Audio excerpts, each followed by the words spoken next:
દીદી, અરે બોલ બોલ. મેં સાંભળ્યું છે કે જર્મન સિલ્વર ના ટ્રક ઠલવાણા.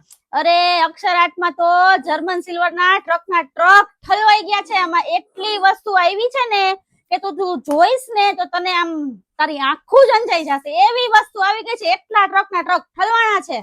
તો મને બતાવો ને, તમે શું લાવ્યા?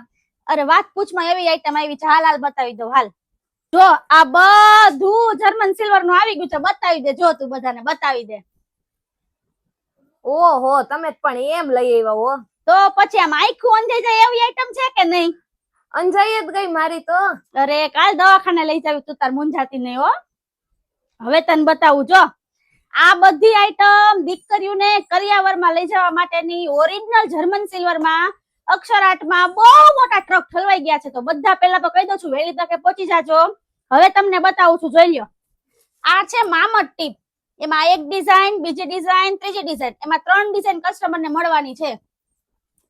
પછી આ બધા ડબ્બા છે ભાતાના અને કંસારના, બધામાં ચાલે. એમાં 4 સાઈઝ જોવો. આ 1 2 3 4. પછી આ છે જર્મન સિલ્વરના બાજોટ. સિંગલ કોઈને મળવાના નથી, ડબલ માં જ મળશે. પછી આ જે છે એ જર્મન સિલ્વરની લગન પત્રિકા. પછી આ બે જે આઈટમ છે એ ભાતાના ડબ્બા. પછી આ છે એ કંસારના જગ. પછી જો એની બાજુમાં બે છે ને એ કંસાર માટેના ત્રાસ છે. અને પછી આગળ જે છે ને એ પૂજા થાળીના સેટ છે.